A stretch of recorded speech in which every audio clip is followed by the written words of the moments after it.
Alrighty, guys. Give probably like 3 minutes. It's 8 o'clock. Welcome to the book club. I don't know what to say, man. This is the first one, so welcome to the book club. I am the host, at least, for this book club. I'm Joshua Gray, also known as Husky Hefe, also known as the Fat Fitness Model. Yes, I'm like that. I got that many names. But anyway, just gonna wake up. I guess a couple more seconds, see if anybody jump on, but I'm gonna jump into it. And what we're going over today in the book club is Rich Dad Poor Dad by Robert Kiyosaki. Sorry, it's probably right to y'all, but it looks backwards to me. I don't know. But Rich Dad Poor Dad by Robert Kiyosaki. Yeah. So it's a book on financial literacy, if I could say, if I should give you a little overview. But yeah. Let's see. May not have too many attendees. This is the first one, and you just got to keep doing things until somebody actually catches on or believes in you. But you can't let it stop your show. Like I said in the video summary of chapter 1, it's already up on YouTube. Make sure you go and like that, go and watch that. I invite failure. So of course it's not gonna be the first meeting and everybody's here. I invite failure, and I invite failure on the strength of it means that I'm doing something. Now a lot of people might be saying I should have been started a book club, but did you? And I learned that from the 85 South show. A lot of people always told them guys, I could do the same thing DC and Chico and Carlos doing, but are you? Well, that's a big question. You can always say you can be better, this and that, but are you? Can you? So let me check the time. It's 8:02. Let's send out a last little Facebook and the Twitter and tweet. See if we can get any stragglers. But I'm about to crank it on up.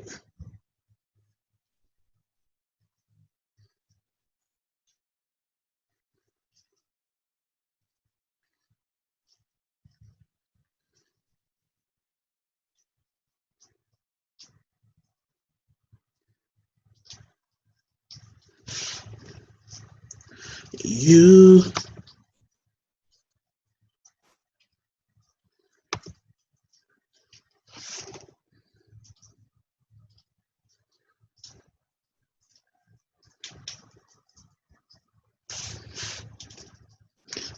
don't know what love is. Your love will fly. I don't know why that song is in my head.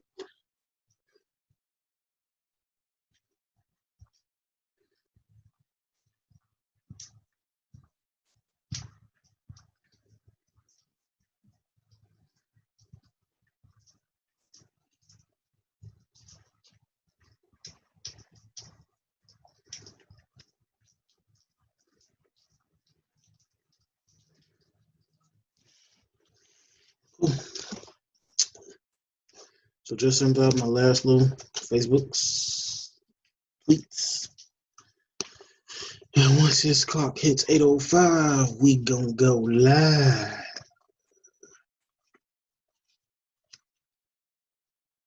Twas the night before Christmas. You don't know what love is. You don't know. Can I hold it?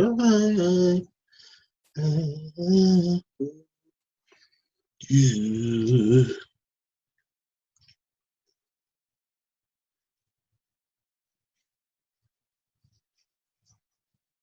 All right. Clock is struck 8:05, and I do want to be promptly on time. So I formulated some questions for this book club, and yeah, with that being said, I really wish, and if people come through, I will ask them some of these questions. But with that being said, I'm gonna go ahead and dive into some of the questions to revert to talk about chapter 1 of Rich Dad Poor Dad by Robert Kiyosaki. So, first question is, how do you relate or feel about chapter 1? Chapter 1, which was entitled, let me get this right because I struggled with it in my video. Chapter 1 is entitled Lesson 1: The Rich Don't Work for Money. Then it's a little snippet that says the poor and the middle class work for money, the rich have money, work for them. So, first question was, how do you relate or feel about chapter 1? So, even though I grew up not poor. We weren't poor. Do we have everything that we absolutely wanted? I'm gonna say no, but I didn't really ask for much. At least for me and my siblings, we didn't really ask for too much. And my mom was a hard worker, and she'd go out and get it. I'm pretty sure if we really asked for it, she may give you some kickback if you kept coming to the well. But was I poor? No, but I can say I did ponder at an early age on or now even I pondered about the rich. And when I was younger, the only way you was really taught to get rich was to either go to school, get a good paying job, or sports. And can I say it was my parents just constantly put my mom, she wasn't big on sports. I played sports. She got me to do it because she wanted me to stay out of trouble, which it did good. But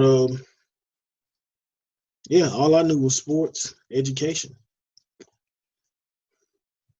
So the next question was there a time where you felt like you needed to make money? Um, hmm. And it was another question that goes along with it. What did you want to buy? So I got two different points in my life. Of course, now I would love. Oh, it happened.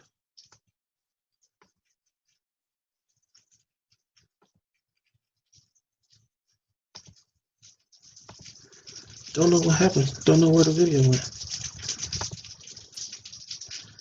Is anybody else there? It says somebody else is there. Could you check? Say you in here?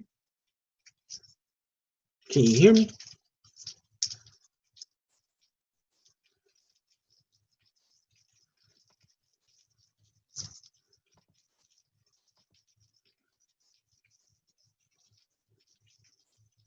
Okay. Well, now I'm back. Whatever. So, um, question one more time. Excuse me for that. Sorry. Was there a time where you felt like you needed to make money, and what did you want to buy? I had two different times, and one I put was elementary school, and all I really wanted to do in elementary school was buy snacks. At the lunch it was chocolate milk, the cookies with butter crunch. I felt that line from Biggie. Um, I love the butter crunch cookies. I mean, the chocolate chip cookies were smooth, but the butter crunch was just scrumdiddlyumptious. Shout out to Memphis City Schools. Y'all had some banging cookies. You know what I'm saying? So, elementary school, I really wanted snacks. High school, um, yeah, I actually did feel like making more money, and that was just more spending money, gas money, because I had a car. But your mom's like, "Hey, look, I ain't about to be," and I had a job on top of what I was doing to make more money. So, um, how did you go about making that money? Elementary school, I was a pretty sly kid, so a lot of kids gravitated towards um, Dragon Ball Z and It was Pokemon when I was coming up. Pokemon cards, I pretty much lost those in the gamble of playing Pokemon Flip, which really wasn't the right way to play a Pokemon card game. But I'm from Memphis, Tennessee, and we do things our own way. So I lost most of my Pokemon cards to Pokemon Flip. The little ones I did have, I probably traded for like $1 or so. Holographics or holograms. What was it? It was going for like $2 or some stupid. But Dragon Ball Z picks. I would go to the Memphis Public Library.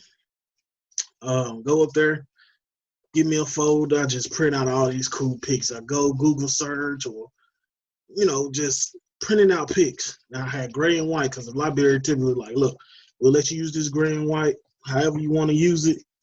But this color print, you're gonna have to pay a little bit more.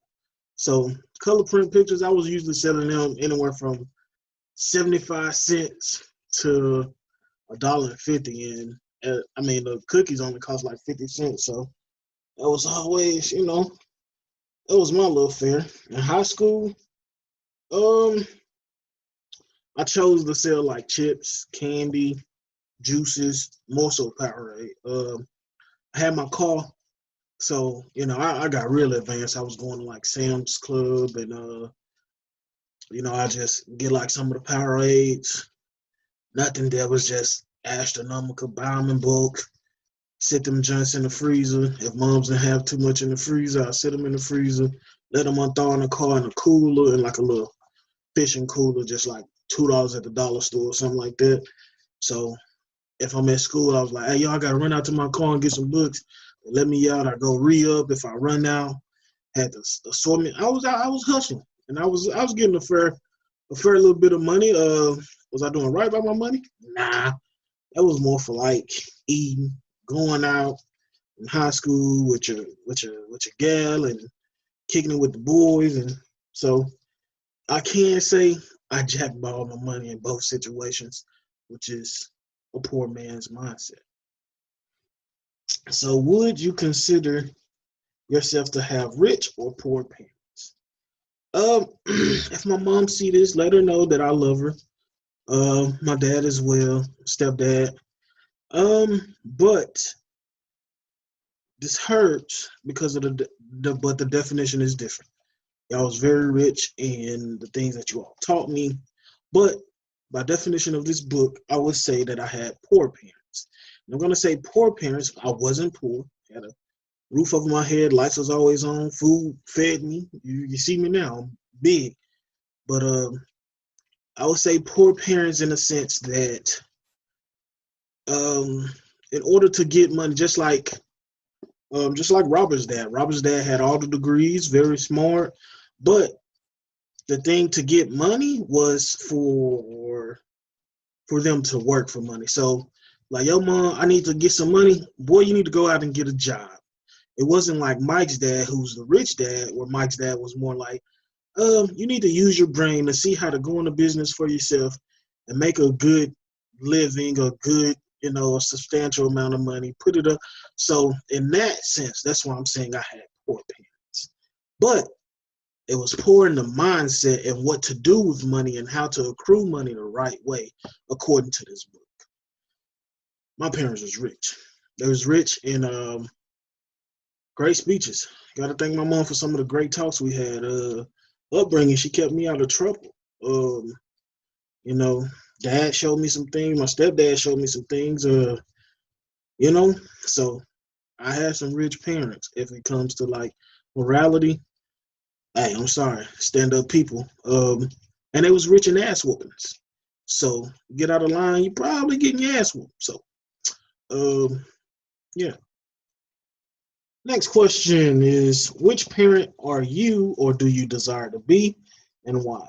And I say rich, of course. It sounds shallow, but I would love for the next generation that comes from me to know how to survive in this world amongst, like right now, we're having a social, what is it? No, I won't say social. It's a pandemic of some sort, virus going around, and many people laid off. I myself Got to sit down for a second. Got to be quarantined. But you got to have cash flow still coming in. And can I say that I'm invested enough to say that I got cash flow, but it's not necessarily doing so well because certain things tank, and that's why you have to be financially literate. So me personally, I do see myself as desiring to be more of a rich parent and trying to teach my seed and the people under me, like, yo, go out and get what's rightfully yours. Not take it negatively, but get what's rightfully yours. Use your brain. This right here, which is better than any computer. This right here controls all the computers you see, your phone, everything. Use this to think of a master plan. Stop scheming. I know it doesn't happen overnight. I know I wouldn't have a bazillion people in this book club first meeting. But I'm here, and I know with consistency and hard work, you keep going after it, and I keep using my brain, guess what's going to happen? It's going to pop. And for the ones that don't believe, I love you still. Why? Because if I don't love you, who will? No, I'm just playing. I got a little deep on you. But yeah, last question, of course, is what is the long... actually, no. So we're going to switch a little directive real quick. Let's see what time. About 17 minutes in, it's still going well. So at the end of chapter 1, Robert gives a summary, which is cool. And, excuse me. And it has a section that says, it's a title, What Was Robert Saying? So it had like a bunch of quotes. It was outlined, and from these quotes, you can kind of like formulate your opinion and really sit and think about what he was saying. So the first one that I really honed in on, it was like 1, 2, 3, 4, 5, 6, 7, 8, 9. So the first one that I want to speak on is, here it is. It says, number 1, this is quote. So stop blaming me. It says, stop blaming me and thinking I'm the problem. If you think I'm the problem, then you have to change me. If you realize that you're the problem, then you can change yourself, learn something, and grow wiser. This one stood out to me a lot, and it meant it kind of resonated with kind of my life dealings in the business world, in the work field. It's so easy to point the blame at the person higher up. It's so easy to be like, well, it's your fault. Well, it's your fault. When in actuality, it's not their fault. Like some people who were laid off was like, well, man, why this person ain't laid, blah, blah, blah. But look, don't take this side. It's about changing yourself is what I'm trying to get to. I don't want to go on a tangent. I had to stop myself. It's about changing yourself and your attitude and your outlook on things. Of course, you're in a job, and honestly, that job it should be to make the money. And if you're using your brain, you'll find a way to use skills and assets that you have inside of you to go to a next level. So you can't change the world until you change yourself. I think Tupac said that. And that holds true for this statement. Stop blaming me. That was Mike's dad telling Robert to stop blaming him for everything, thinking that he's the problem. If you think I'm the problem, then you have to change me. It's hard for me to change a person in their ways until they see what Joshua has to offer and how Joshua changes. Oops, my bad. I'm giving you my government name. Husky Hefe. I don't care if you know my government name. I'm covered. So, but anywho, yeah, it's hard to change somebody without you changing. Until somebody sees you, like until people constantly see me on the book club and start to see some of my people get on, they ain't gonna want to join on. But until they do, when they do, hey, I still invite them. But I got to change myself. I got to stay positive. Got to keep my head full.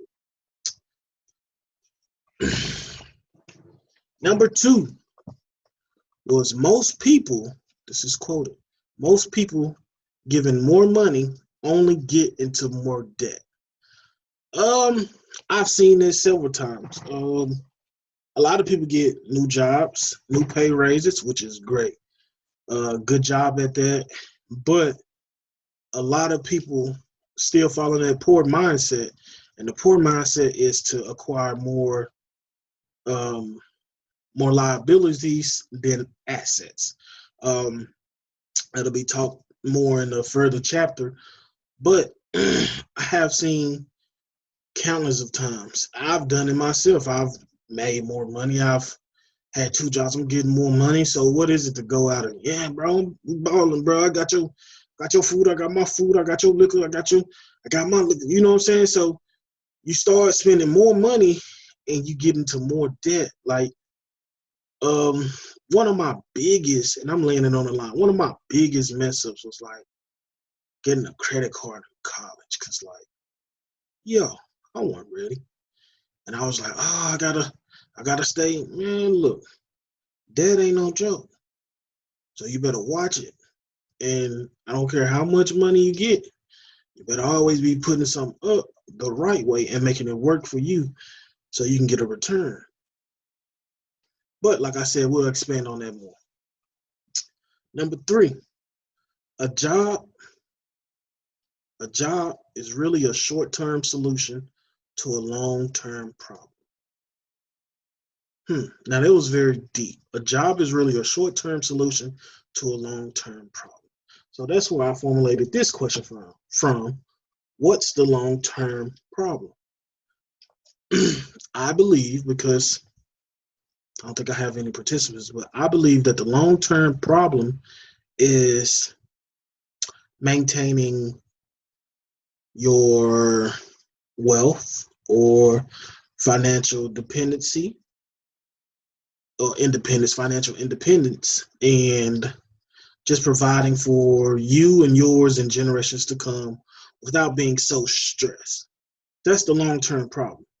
So a job is really a short-term solution. A job can only get you so far, just working somebody's job, because you're going to, in most cases, while he wrote this book, most people start acquiring, like we said earlier, acquiring more liabilities than assets, which means that's the case that happened with Robert's dad. No, Robert's dad had a good education, was a 10-year professor, whatever, blase. He was acquiring more liabilities than he was assets, which was putting him in the range of, a poor man. It was a poor man's mindset, and it was always like, the water's right here. The water's right here. When you was jumping in, you was 310, but you was in the 4 feet on your tiptoes. You just barely getting enough over just to breathe. That's where the water is. So a job is only gonna maintain you at this line until you use your brain and think more and go above and beyond. Then you'll be able to solve the long-term solution, which is being financially independent and being able to sustain the economy from inflation and all the other outliers and things of the Gaussian curve. So we're about to round it on about. The fourth one I wanted to mention was, when it comes to money, most people want to play it safe and feel secure. So passion does not direct them. Fear does. Fear does. When it comes to money, most people, we've heard many a times, baby, you better save some money, put some money up for a rainy day. So passion does not direct them. You can save. But your savings have to, in my getting more acquainted with financial literacy, your savings have to outpace inflation. Things go up year by year, day by day, hour by hour, second by second, millisecond by millisecond, and it goes up. So what was once a $10,000 treatment back in the day, by the time you need it, it's a $40,000 treatment. And that $40,000 treatment is going to come from your savings. So when I say we have to find a way to outpace inflation, but we play it safe because we've always been taught, hey, put up something for a rainy day, save it, save it, save it. Savings account will only get you so far. So passion does not direct them. You can work on, I just feel like this is a saying, you can work on a job, but if it's not your passion, you're not directing. You're not really doing what you love. And when you do what you love, making money comes easy. You don't even think about it. It's just what you love. Now, I'm a firm believer in that. Like, that's why I really started this. Because I got a call from one of my frat brothers, and he laid it on the line. He laid it to me. He laid it on the line. He was like, yo, you're not doing what you love. I can tell. And I had to sit back and hit him with one of these, you right. And he was right. And I'm man enough to admit, like, no, I'm not doing what I love. That's not my passion. But fear does. If passion don't direct you to do what you love, then fear does. Am I fearful of things? Yes. I don't want to be broke. I don't want to be homeless. I don't want to be without clothes. I don't want to feel like I can't provide for me and my family. Like, of course. So what do? Sometimes I go to the same mundane job and do the same mundane things. And when it comes to me making a move and using my brain to make something better, I always talk myself out of it. Why? Because fear is directing me. I'm not afraid to admit. That's why I'm admitting it right now. But hey, it's room to grow. And I'm making pretty good timing. So that last quote actually went into this like double one. It says fear. It was like a double down quote, if you ask me. Like, pick it back. It says, this last one says, it's fear that keeps most people working at a job. The fear of not paying their bills, yes. The fear of being fired, whatever. The fear of not having enough money, sure. And the fear of starting over. Sometimes starting over is hard. That's the price of studying to learn a professional trade and then working for money. Most people become a slave to money and then get angry at their boss. So it all circles back. Emotions. You gotta get them. You gotta take emotions out of it. You can't be afraid to attack anything. So chapter 1 was a pretty good chapter, and I just got a feeling that chapter 2 is gonna be even better. So it's some questions that I'm gonna add. It's additional questions that, because this is like a workbook that you must answer, but I'm gonna actually do those in my private. But this was chapter 1, and to anybody that sees this video, chapter 2 is on the way. And once chapter 2 video is out, then sooner or later we'll have the book club meeting, and you are invited. And I thank you for even looking at this if you looked at this. And if not, then one day I'm gonna get you. That's okay. I'm gonna get you. I'm gonna get you. Lupita, I'm gonna get you, baby. I promise I'm gonna get you, baby. But hey, if I read and you read and we read, then we can make this world a better place. I'm gonna holler back though. Rich Dad, Poor Dad, chapter 2. You up next.